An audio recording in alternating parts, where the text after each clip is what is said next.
Malapit ang lagyan to ng concrete slab. Ayan o. Minamadali to kasi choke point dun banda sa may bago mag Quezon Ave. So itong Nalex ay kukonekta to sa New Manila International Airport. Nakasalukuyan ngayon na ginagawa yung land development. So kita nyo naman dito na malapad tong pier heads nya. Ayan o. So meron siyang 1, 2, 3, 4 apat na Unibridge steel box girder. So malamang 2 lanes to.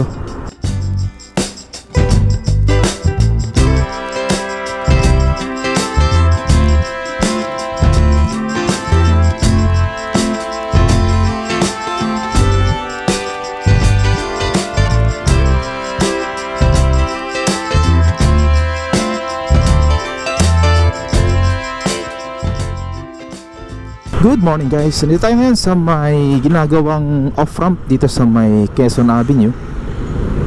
Ito yung dinimolish ng mga bahay dito. Yan, nakalagay dito na property of government. Bakanting lote pala na yun ay gagawin nilang barangay hall, multipurpose. Ito yung mga poste ng off-ramp dito.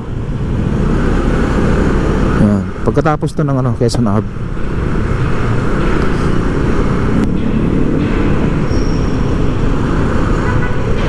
Yan malapit na lagyan to ng slab. Malapit na lagyan to ng concrete slab. Yan Yan, minamadali to kasi choke point dun banda sa may bago mag Quezon Ave. Choke point dun lalo pagka rush hour. Tingnan natin konti. So yan siya.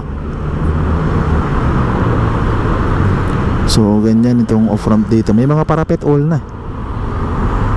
Yan, dito banda sa may baba niya ay may concrete slab na. So paakyat na yan hanggang doon yun sa may poste na malaki. Alright, malapit-lapit na to. Mga 2 months siguro bukas na to, o baka wala pang 2 months. Mabilis naman sila maglagay niyan kasi maliit lang yan.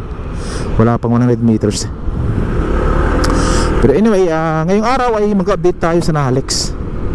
So tingnan natin yung update doon. Dahil kabi-kabilaan din doon yung construction. Lalo na sa may bandang NLEX, sa may toll plaza ng Balintawak. Alright, let's go. Alright, nasa Balintawak na tayo. Check natin dito yung span kung ilan na yung nilalagay nilang concrete slab. Ayan, o precast concrete slab. Ito 1, 2, 3. So 3 span pa lang. Tignan natin doon baka inumpisahan na yung number 4 na span. Yan, ito, kitang kita. Talagang konkreto. Ang kinaganda kasi niyan, yung mga precast na concrete na slab ay hindi ka na magpupuring sa taas kumbaga patong ng patong ka na lang. Ngayong araw pala ay Wednesday. Ayan, April 3. Ganun dito. Pakyat.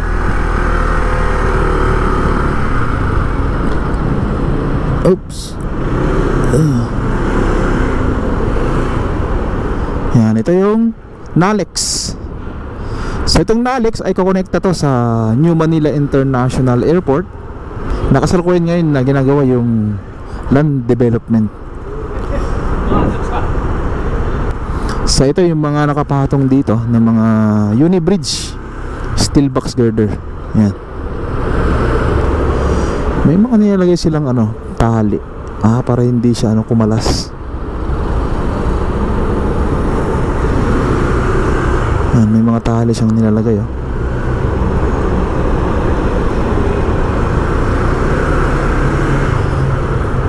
dito naman sa kabila.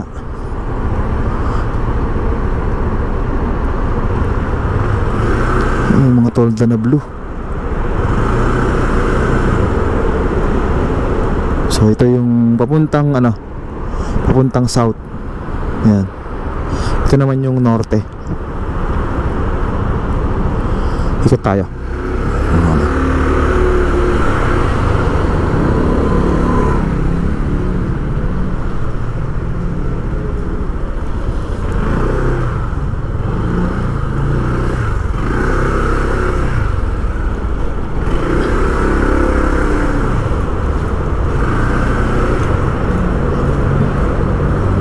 Ayan o, ito yung papuntang norte. Nandiyan yung Balintawak Toll Plaza. Yan.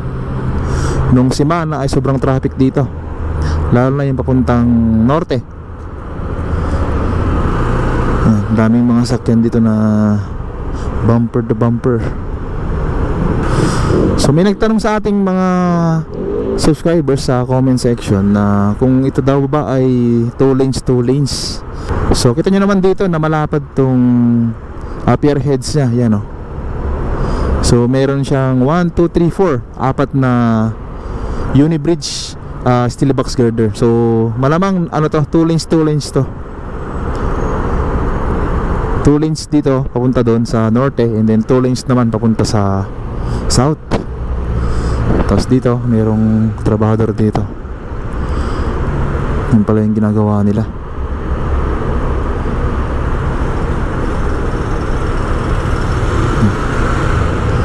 Late na lang yung mga tao sa taas.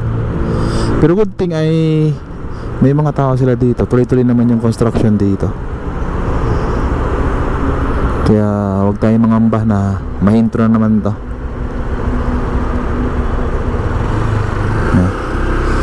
So baba tayo doon. Kaya natin doon kung meron ng mga pagbabago. Let's go. Yan o.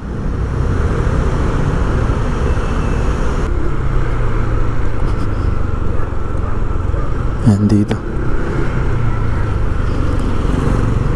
Yan, yung mga unibridge steel box girder na yan, yan kinaganda naman yan ay parang precast yan, yung concrete slab naman na patong-patong na lang sila.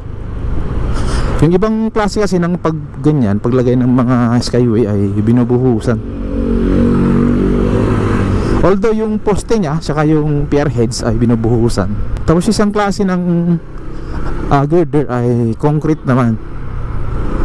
Mas mabigat naman yun. Tsaka mas madali gawin tong steel box girder kasi welding lang siya. Tapos yun na, okay na. Hindi gaya nung concrete girders na antayin pa nilang patayuin bago maisalpak. Ito kasi pag na-welding na, okay na. Pinturahan tapos ilang minuto lang ay okay na, saka na siya ilalagay. So bale dito banda idadaan yung mga poste, yung karugtong nito. Itong nandito sa may kalsada, dito sa may bakanting lote, papunta na yan sa may Tulyahan River.